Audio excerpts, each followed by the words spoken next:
भाइयों और बहनों, आज हम एक बहुत ही रहस्यमय और दिलचस्प विषय पर चर्चा करेंगे।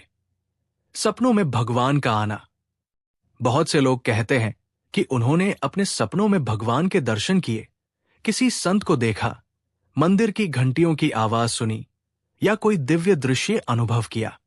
और फिर उनके मन में सवाल उठता है, क्या ये सच में भगवान का संकेत है या केवल हमारे मन की कल्पना? देखिए, हमारे सपने साधारण नहीं होते। ये केवल नींद में दिमाग की उलझन नहीं है। वे हमारे अवचेतन मन और आत्मा की गहराई से जुड़े होते हैं। खासकर तब जब हम नियमित रूप से भगवान का नाम जप करते हैं, ध्यान करते हैं या भक्ति में लीन रहते हैं, तब हमारे सपनों का स्तर बदलने लगता है। कहा गया है, जैसा जपोगे वैसा देखोगे। अगर कोई इंसान दिन रात सांसारिक चिंताओं में डूबा है, तो उसे सपनों में वही उलझने, डर और इच्छाएं दिखेंगी।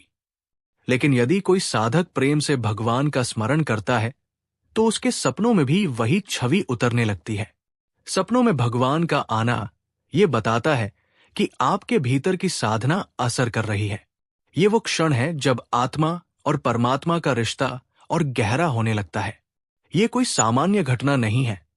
ये इस बात का प्रमाण है कि आपका मन अब धीरे धीरे शुद्ध हो रहा है और भगवान की कृपा आपके जीवन में उतर रही है। लेकिन याद रखिए, हर सपना दिव्य नहीं होता। कभी कभी हमारे मन की गहरी भावनाएं भी सपनों में चित्रित हो जाती है। फर्क कैसे समझें? जब सपनों में भगवान का दर्शन होता है, तो उसका असर केवल नींद तक सीमित नहीं रहता। जागने के बाद भी मन घंटों शांत रहता है, हृदय प्रेम और आनंद से भर जाता है और ऐसा लगता है जैसे अभी अभी भगवान ने हमें छू लिया हो। ये दिव्य संकेत है। कई बार साधकों ने अनुभव किया है कि सपनों में भगवान आकर उन्हें कुछ कहते हैं, कोई संदेश देते हैं, कोई आशीर्वाद देते हैं या केवल मुस्कुराकर खड़े रहते हैं। यह संकेत होता है कि आपकी साधना सही दिशा में है और अब आपको और दृढ़ होकर नाम जप करना है। कभी कभी भगवान सपनों के माध्यम से हमें चेतावनी भी देते हैं, जैसे किसी संकट की झलक दिखाना या किसी गलत रास्ते से हटने का संकेत देना। ये सब उनकी कृपा है ताकि हम जागकर अपना मार्ग सही कर सकें। सपनों में भगवान का आना हमें यह भी सिखाता है कि ईश्वर कहीं बाहर नहीं, बल्कि हमारे भीतर ही रहते हैं। जब मन निर्मल होता है, जब आत्मा सच्चे प्रेम से पुकारती है, तब भगवान सपनों तक में उतर आते हैं। शास्त्रों में भी ये वर्णन है कि कई भक्तों को भगवान ने स्वप्न में दर्शन दिए। तुलसीदास जी ने हनुमान जी को सपने में देखा। अनेक संतों को श्री कृष्ण और श्री राम ने सपनों में आशीर्वाद दिया। ये केवल कहानियां नहीं है, बल्कि साधना की सच्चाई है। भाइयों और बहनों, अगर आपके साथ ऐसा होता है कि आप सपनों में भगवान का स्मरण पाते हैं, तो डरिए मत, उलझिए मत। ये कोई साधारण बात नहीं, बल्कि ईश्वर का आशीर्वाद है। इसे हल्के में मत लीजिए।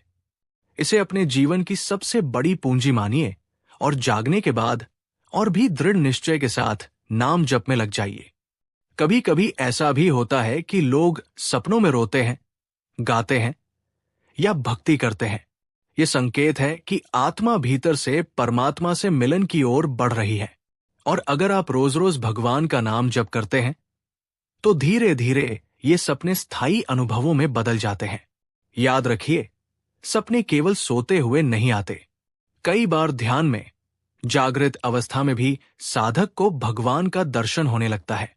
ये उस नाम जप की शक्ति है जो धीरे धीरे भीतर की आंख खोल देती है। तो भाइयों और बहनों, अगर आपके सपनों में भगवान आए हैं, तो इसे केवल सपना मत समझिए। इसे एक आशीर्वाद समझिए, इसे एक संकेत समझिए और अपनी साधना को और गहराई से कीजिए। नाम जप की सबसे बड़ी विशेषता यही है कि यह धीरे धीरे साधक को उस स्तर तक पहुंचा देता है जहां जागृत अवस्था और स्वप्न दोनों ही ईश्वर के अनुभव से भर जाते हैं। यही असली भक्ति है। इसलिए आप सबसे निवेदन है, रोज भगवान का नाम जप कीजिए। चाहे सुबह 5 मिनट, चाहे रात को सोने से पहले या दिन भर काम करते करते। आप देखेंगे कि एक दिन आपके सपनों में भी वही नाम गूंजेगा, वही स्वर आपको जगाएगा और वही भगवान आपको मार्ग दिखाएंगे। और अगर ये वीडियो आपके हृदय को छू गया हो तो इसे अधिक से अधिक लोगों तक पहुंचाइए, ताकि हर कोई समझ सके कि सपनों में भगवान का आना कोई कल्पना नहीं, बल्कि प्रभु की कृपा का प्रमाण है। चैनल अपना गुरुकुल को अभी सब्सक्राइब करें और इस आध्यात्मिक परिवार का हिस्सा बने। हरि नाम जपते रहिए। भगवान की कृपा आपके जीवन में अवश्य उतरती रहेगी।